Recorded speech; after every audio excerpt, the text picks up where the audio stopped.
It's not often that you see a smartphone maker rehaul an existing product and improve it in almost every single way while keeping the price point intact. But with the new Realme 8S 5G, that's exactly what Realme has managed to do.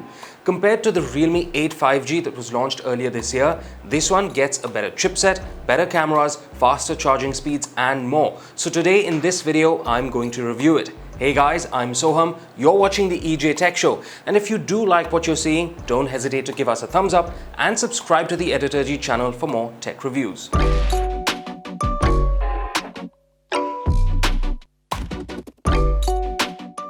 Let's start with the design, because the Realme 8S 5G variant I've got here is in the universe blue color that gets a matte finish on the back and along the sides of the phone. It feels nice and premium to the touch and doesn't reveal any fingerprint smudges, which is why I ended up using it without the included phone cover for the duration of my usage. The rounded design of the phone makes it easy to hold in the hand, and the phone is 8.8mm in thickness and weighs around 191 grams. This makes it both thicker and heavier than the Realme 8 5G, but with the extra components added on the inside, I think it's a fair bargain. When it comes to utility, the Realme 8S 5G is loaded with a 3.5mm headphone jack, USB Type-C port, and a single bottom firing speaker. There's also a 3-card SIM slot that can take up to 2 SIM cards and 1 microSD card all at once. Moreover, the side-mounted fingerprint scanner unlocks the phone very quickly and rarely gave me any failed inputs. The Realme 8S 5G features the same 6.5-inch LCD panel with FHD Plus resolution and 90Hz refresh rate that we saw on the 8 5G. And despite being an LCD display, colors are quite vibrant and everything looks crisp thanks to that FHD Plus resolution. However, a big improvement this time is the presence of Widevine L1 certification for Netflix that allows for full HD playback. There's still no HDR support, and perhaps that's something Realme could add on the next iteration. It's also worth noting that while the refresh rate can be locked to 90Hz, it still bumps down to 60Hz when you're not scrolling through the interface, so that means it should preserve battery life. On the back, the Realme 8S 5G gets a triple camera system, but this time it gets a 64-megapixel primary sensor. The other two sensors have been retained from the Realme 8 5G, a 4cm macro lens and a black and white portrait lens. Now, I do wish an ultra-wide sensor had been added instead of that macro or portrait, but for the most part, this triple camera system does perform quite well. Shots taken with the 64-megapixel sensor make for sharp and colorful images with punchy contrast. HDR works well too, and in my testing, it performed a bit better than the previous Realme 8 5G. Plus, there's a 64-megapixel mode that lets you capture a whole lot of detail from the high-res sensor so that you can crop into images later on without compromising on quality. Portrait pictures are pretty decent, and the dedicated depth sensor makes for good edge detection. Macro images were surprisingly a bit better than I expected, but I still feel that if you want better close-up shots, you should use the primary sensor at 2x digital zoom. Not only is the color reproduction more accurate, but there's more details preserved when you zoom in to pictures. For low-light photography, there's a dedicated night mode that helps remove grain and boost exposure compared to when pictures are taken without the feature. There's also a few cool filters you can use for the night mode, like Cyberpunk, which adds a bit of spice to your shots. On the video front, you can shoot at a maximum 1080p at 30 FPS, and I was really hoping Realme would have introduced either a 4K option or at least 60 FPS, but neither of them is available on the Realme 8S 5G. There's still Ultra Steady mode that uses electronic image stabilization to stabilize footage, but it's worth noting that it does crop into the frame a bit. For selfies, the Realme 8S 5G gets a 16-megapixel sensor, which takes good selfies both indoors and outdoors. Skin tones are fairly accurate, and the portrait mode also detects edges quite well without issues. Videos with the front camera on the Realme 8S 5G can be shot at up to 1080p at 30 FPS. The Realme 8S 5G runs on the MediaTek Dimensity 810 5G chipset along with 8GB RAM on offer, which I do have on this particular variant. It's great for running day-to-day tasks and playing a few sessions of mobile gaming as well. Thanks to the 90Hz refresh rate, the interface feels smooth and multitasking is not a problem. Graphic-heavy games like Call of Duty Mobile run easily at medium graphic settings with no dropped frames or heating issues in my usage.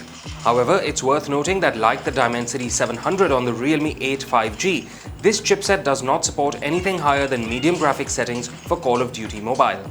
I'd also like to point out that the Realme 8s 5G comes with a wide variety of 5G bands, so when the time comes, this device will be pretty future-proof. There's Android 11 out of the box on the Realme 8s 5G with all the latest features like Nearby Share, built-in screen recording and more. There's also Realme UI 2.0 at hand, which offers a lot of utility and additional functionality. This includes the Game Space app that lets you customize performance modes and can be used to enable the Game Focus mode, which disables all notifications, calls and distractions during a gaming session. There is some bloatware present on the Realme 8s 5G, but none of it is distasteful and most of it can be either removed or disabled. Now the Realme 8s 5G gets the same 5000 mAh unit that we saw on the Realme 8 5G, but I had complained at the time when we had the Realme 8 5G with us that the 5000 mAh battery with just 18-watt charging available took over 2 hours to charge. Thankfully, this time on the Realme 8s 5G, Realme has provided 33-watt fast charging, which charges this phone from 0 to full in just over 60 minutes, which is really good to see. Overall, I got around 8 to 10 hours of screen on time with the 90Hz option turned on. So not only does the phone charge quickly, but it also lasts long enough to get you through more than a full day's usage. To sum up, this phone is a good example of a company listening to feedback, going back to the drawing board and making small changes here and there that ultimately make for a much better package. If you want a good daily driver that takes good pictures, lasts long, charges quickly, and keeps the promise of a 5G future alive, the Realme 8s 5G is definitely worth the money. Hey guys, you're watching the EJ Tech Show. I'm Sahil and today I've got my hands on Samsung's latest mid-ranger, the Galaxy A52s 5G, which gets a few notable upgrades over the Galaxy A52 4G model that we had reviewed earlier this year. Of course, the phone now has 5G connectivity, but it also comes with a more powerful processor and the screen refresh rate has been bumped up to 120 Hz.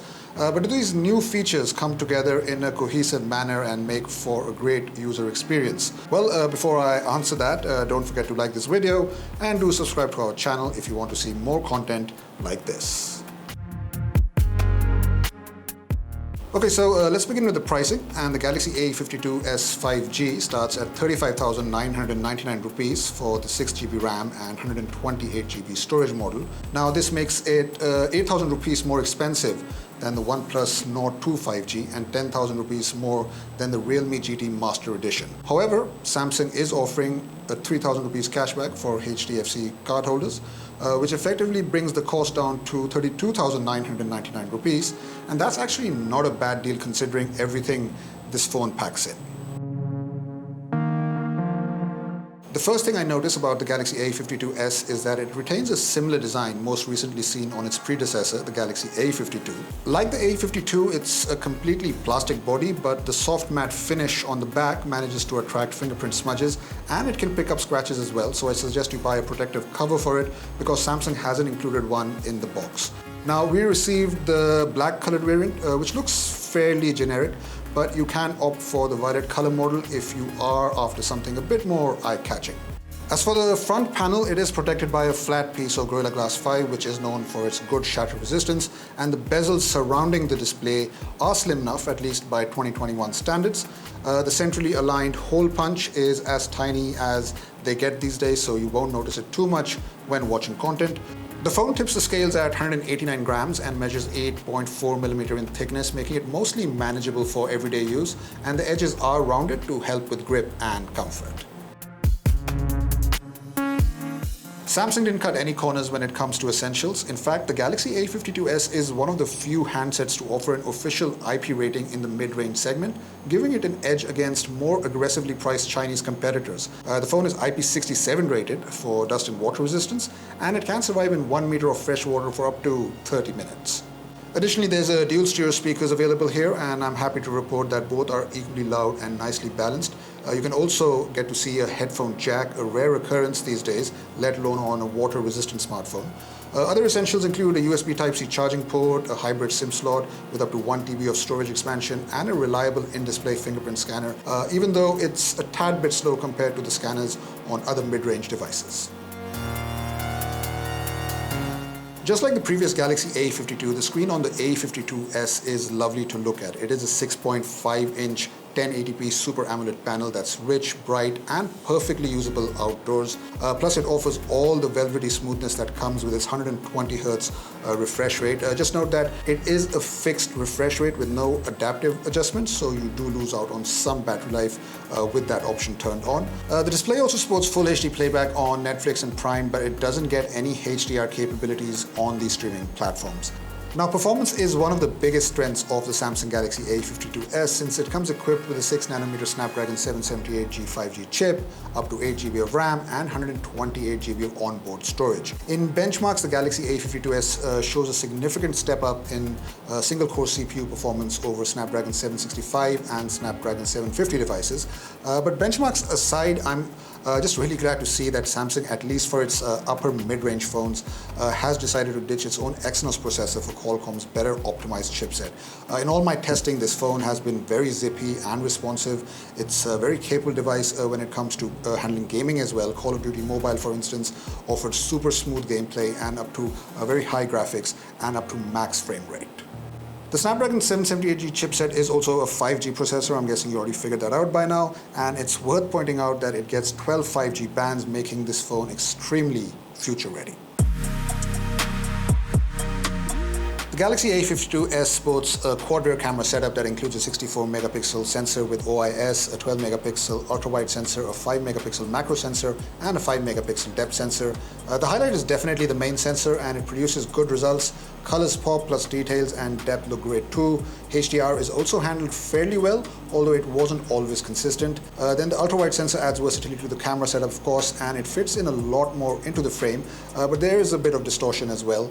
Meanwhile, the depth sensor does help isolate subjects from their background quite well and produces some nice results. The same can't be said about the macro sensor, which mostly clicked washed out images that lack detail.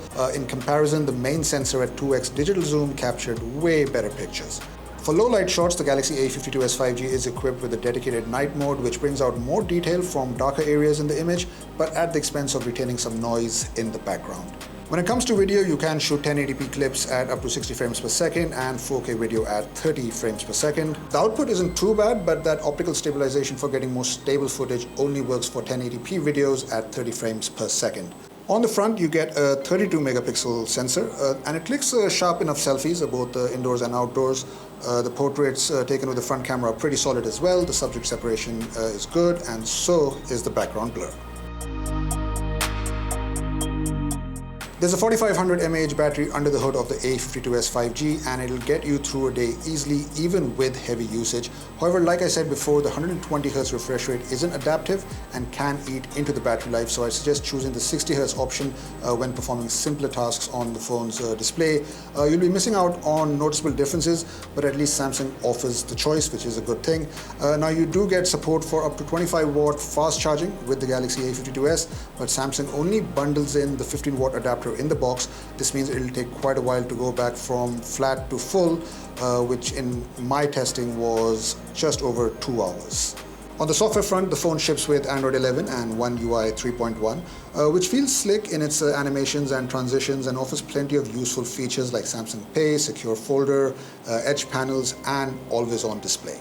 More important still, Samsung has committed to deliver 3 major OS updates, and that's not very common in this price range. The less good news is that One UI stuffs a lot of unwanted apps, and while a lot of them can be uninstalled easily, I prefer not to have so many to begin with. I'm hoping Samsung tones down the bloatware in future iterations.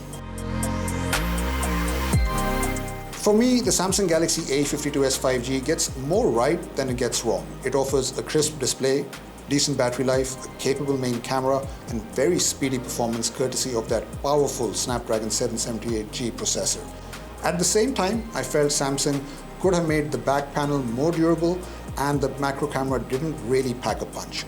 It could have also been more competitively priced, but if you are in the market for a terrific mid-range 5G phone, the Galaxy A52s is up there with the best.